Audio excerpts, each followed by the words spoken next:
Petrol, diesel, gas ధరలు వరుసగా పెంచుతూ కేంద్రంలోని మోదీ ప్రభుత్వం సామాన్యులు, మధ్యతరగతి ప్రజలు నడ్డివేరుస్తోందని సిపిఎం శ్రీకాళహస్తి ప్రాంతీయ కార్యదర్శి గంధం మణి విమర్శించారు.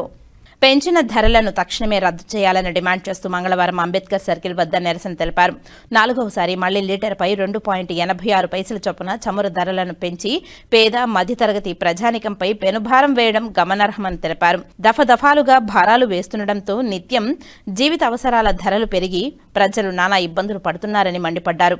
మరోవైపు చమురుపై రాష్ట్ర ప్రభుత్వం ట్యాక్సులు తగ్గించడం లేదని తెలిపారు. ఇష్టానుసారం ధరలు పెంచి దోచుకుంటున్న ప్రైవేట్ ఆయిల్ కంపెనీలకు ముక్కుతాడు వేయాలే కానీ అదానీ, అంబానీలకు, అమెరికా ఆయిల్ కంపెనీలకు లొంగిపోయిన ప్రభుత్వం ఆ భారాన్ని ప్రజలపై వేస్తున్నదని మండిపడ్డారు. ఇరాన్, రష్యా మన దేశ కరెన్సీలోనే ముడి చమురును తక్కువకే ఇస్తామని చెప్తున్న మోదీ, ట్రంప్కు సాగిలపడడం అన్యాయమని తెలిపారు. పరిస్థితి ఇలానే కొనసాగితే దేశంలో పెట్రోల్ ఉద్యమం తప్పదని తెలిపారు. సిపిఎం జిల్లా కార్యదర్శి అంగేరి పుల్లయ్య, గురవయ్య, రమణయ్య, గురునాథం, రాధమ్మ, వెలివేంద్రం, రాజా తదితరులు పాల్గొన్నారు. మే 1వ తేదీ నుంచి ఈ రోజు వరకు 4 సార్లు బీజేపీ ప్రభుత్వము సామాన్య మధ్యతరగతి ప్రజలపైన 9 రూపాయలు పెట్రోల్, డీజిల్ ధరలు పెంచేసింది. ఇది ఏమాత్రము సామాన్య మధ్యతరగతి ప్రయోజనాలు కాపాడే ప్రభుత్వం కానే కాదు.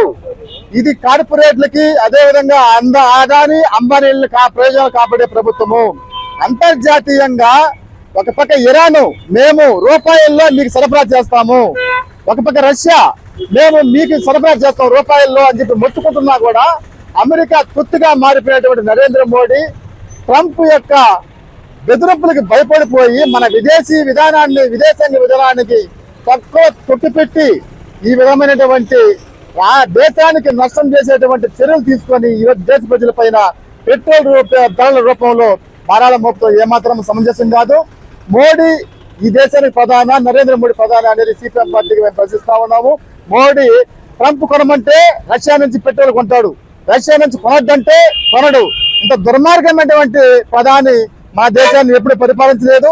ఇప్పటికైనా సరే భారతదేశ ప్రజల ప్రయోజనాలు కాపాడాలంటే మనకి ఏ దేశం అయితే తక్కువ ధరకి, అదేవిధంగా మన రూపాయల్లో డీజిల్, పెట్రోల్ ధరలు అమ్ముతుందో ఆ దేశాల నుంచి కొనుగోలు చేసి దేశ ప్రజల యొక్క ప్రయోజనాలు కాపాడాలని చెప్పేసి సిపిఎం పార్టీగా డిమాండ్ చేస్తున్నాము.